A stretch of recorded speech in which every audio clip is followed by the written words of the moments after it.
protest. Syed Hussan, good to see you. Thank you for having me, Natasha. Syed, let's talk about why this protest is taking place and what you're hoping to achieve. So today, people in 13 cities across the country are marching to call on Prime Minister Trudeau to regularize each and every undocumented person. And what I mean by that is give permanent resident status to non-status people. We're also here calling for permanent resident status for farm workers, domestic workers, refugees, and international students. And we're doing this because without permanent resident status, there's simply no equality. In a fair society, everyone should have the same rights. And it's not possible to have the same rights if 1.7 million people in the country don't have permanent resident status. I want to get into more details about that information, Syed, but the first problem we need to resolve is the fact that you folks are holding this protest and the Prime Minister is not in the country. In fact, the entire world is preoccupied with the passing of Queen Elizabeth and her funeral tomorrow. So are you going to get the attention from the people you need? There are over 2,000 people out on the streets in Toronto. There are thousands more in Montreal and in Vancouver. We know that migrants and undocumented people are together, united to take for action. And yes, the Queen's funeral is tomorrow, but then Parliament returns on Tuesday. The mandate letter that was written by the Prime Minister, which is the letter in which they outlined their priorities for change in immigration policy, was written last December, and we're now in September. We cannot wait. We insist that this new Parliament must move swiftly to ensure equal rights, fair treatment, and basic human dignity for each and every person. And I believe that Prime Minister Trudeau, when he wrote that letter, knows what the right thing to do is. The only question in front of us is who will be included and who will be excluded. Right now, we're wanting to make sure that no one is left out.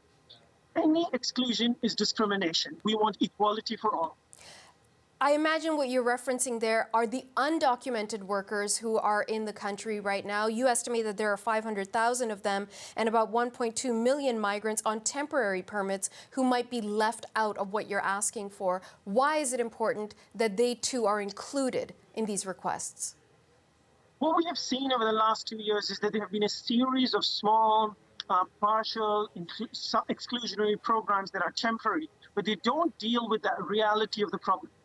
As long as a single person can be discriminated against, all our working conditions are affected. Because when landlords know they can exploit some more than others, they'll do that. When bosses know that they can exploit some more than others, they can do that. If hospitals know they can charge some people more than others, they'll do that. And our entire public health and our working conditions suffer. So equality is simply equality. It's like, COVID-19 has taught us, if one person is sick, we're all going to get sick. So you can't leave anyone out. And because we have seen these exclusionary programs before, we want to make sure that Prime Minister Trudeau understands that, small and inclusive programs will not deal with the scale of the crisis we're in. This is a human rights catastrophe. Hundreds of thousands of people live in daily fear without education, without healthcare, without the ability to protect themselves at work. Everyone deserves status for all. No one should be left out. You're saying people fear all those things, face all those things in this country? Absolutely. Let me just give you a couple of examples. Just a few weeks ago, a woman in Vancouver walked her kid, a Canadian-born child, to the school. And when she exited dropping off her kid, immigration enforcement arrested her. They went in and grabbed her daughter. And then they took the two of them and called their father and said, you have to turn yourself in. When even going to school is so difficult, people live in daily fear. Many of our undocumented members are earning below minimum wage, sometimes $5 and $6 an hour, because their employers know that they're undocumented and they're making them forced to work like that. We know undocumented people, when their landlords found out that they were undocumented, they jacked up their rent by $300 a month overnight. Last year, at least 6 international students killed themselves. Right, in August, because of the stress and fear and tension of being without immigration rights. Just in 1 week in August, 3 farm workers died in Ontario at workplace-related accidents. People are literally dying every day and living in daily fear of being exploited and abused because the federal government has denied them permanent resident status and citizenship rights. I want to be fully clear. We're not talking about whether someone lives here or leaves, because these people already live here. What we're talking about is whether they are included in our family of rights or are they an exploitable underclass.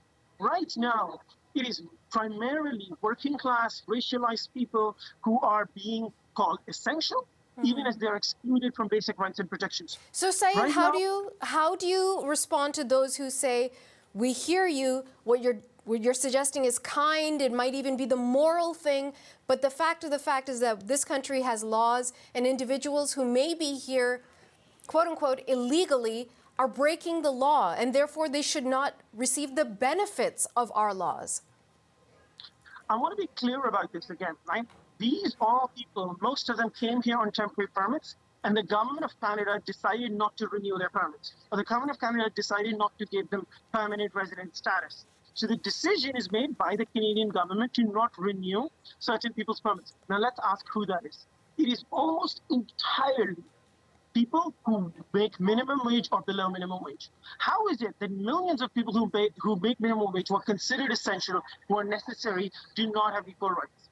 There is no queue, right? There's a queue for rich people, and there's a queue for the rest of us. Those of us who are working in long-term care, keeping elderly people alive.